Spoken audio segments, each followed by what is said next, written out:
Hello everybody, I'm David from DJP Wrestling, and today we're going to discuss the April 3rd edition of Smackdown Live, the go-home show to Wrestlemania 34. We started off the show with Daniel Bryan coming out to fanfare. He cut a fiery promo, building up his match on Sunday against Kevin Owens and Sami Zayn, teaming up with his partner, Shane McMahon, who came out free of his debilitating diverticulitis. He talked about that struggle a little bit, talked about how he got medically cleared just like Daniel, said he takes back saying that Daniel wasn't a figure to look up to, said that Daniel in fact was a hero because he persevered despite all the odds. Shane delivering all of his lines as though he were kind of garbling them and a little bit uncomfortable, almost like he's giving a PowerPoint presentation, was really contrasted by the passion and the fury of Daniel Bryan, who clearly is so overjoyed to be back in the ring. And he was just shouting, he got the crowd behind him, and then he hugged it out with Shane McMahon. Next we had the Queen, Charlotte Flair, coming out to face Natalya. It was a pretty good match. In my opinion, these women can always put on a really good match, but towards the end of it, we had a fake cash-in, or a cash-in attempt by the Queen of Staten Island, Carmella. Carmella came out, she had the briefcase, Charlotte popped up from being prone and kicked the briefcase, it went soaring over the ropes. It was a really athletic move, made Charlotte look incredibly strong, which is nice going into Sunday when she faces Asuka. She went on to beat up Carmella, and then single-handedly put Natalya into the figure eight and make her tap out right in front of Carmella. Charlotte, being completely dominant then, came face-to-face with her WrestleMania opponent, Asuka, who told her that she wasn't ready, and then her mic got cut off, and Charlotte took it and said, "I am ready for you, actually." Then you had the three number one contenders for Randy Orton's United States title face off against each other in a triple threat match. Bobby Roode faced Rusev, faced Jinder Mahal. Rusev ended up picking up the win, which confirms my theory for Sunday that Jinder Mahal is going to pick up the pin on Rusev to huge boos. Perfectly fitting for the Maharaja, in my opinion. Can't hinder the Jinder.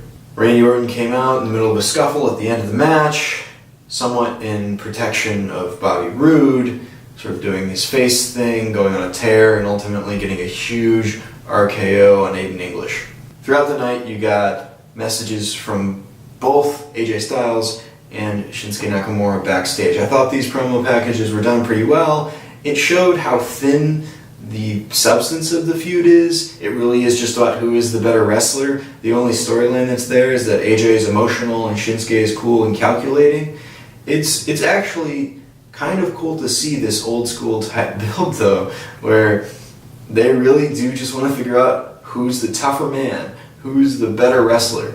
That's the cool thing you don't always get to see when you have a face versus face dynamic. And I think they have potential to really blow the roof off of the building, the figurative roof, on WrestleMania 34, when they're probably going to end up in the secondary slot to the main event, when they, in fact, in my opinion, deserve that main slot, because they're probably going to do a way better job than Brock and Roman are going to, especially with the crowd there. Next, we had a 4-on-4 Andre the Giant Memorial Battle Royal match with Primo, Dolph Ziggler, Mojo Rawley, and Baron Corbin taking on the Fashion Police, Zack Ryder, and Ty Dillinger.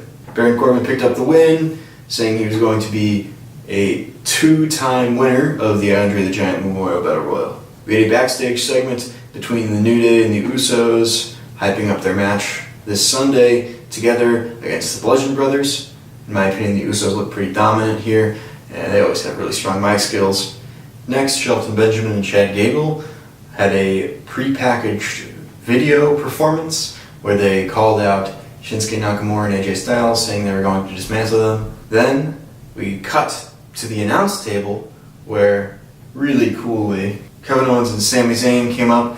They took their microphones, they dug into Daniel Bryan and Shane McMahon, especially Daniel Bryan, with Sami Zayn being incredibly goofy but also incredibly spiteful, making fun of what Bree said to him about if you fight for your dreams will fight for you, even calling out his daughter Birdie. But Shane and Daniel seemed pretty calm. They came out, they cut off their mics, and they had them escorted out of the building. And they were sort of celebratory, saying this is going to be the last time you even see them on SmackDown Live. It's a historical moment. Finally, you have that match between Shelton Benjamin and Chad Gable facing off against AJ Styles and Shinsuke Nakamura. The main event ended up turning out to be a pretty thrilling match, with Chad Gable demonstrating a lot of athleticism. That guy is talented. But it ended with AJ Styles doing the phenomenal forearm directly in front of Shinsuke to Chad Gable, putting his knee in his face and pinning him, looking Shinsuke directly into the eyes. And they had a stare down. AJ's going up the ramp, Shinsuke's looking him down. Shelton Benjamin comes up from behind Shinsuke and jumps him, which leads to AJ slowly sauntering back up the edge of the ring while Shinsuke takes care of Shelton Benjamin, kneeing him outside the ring.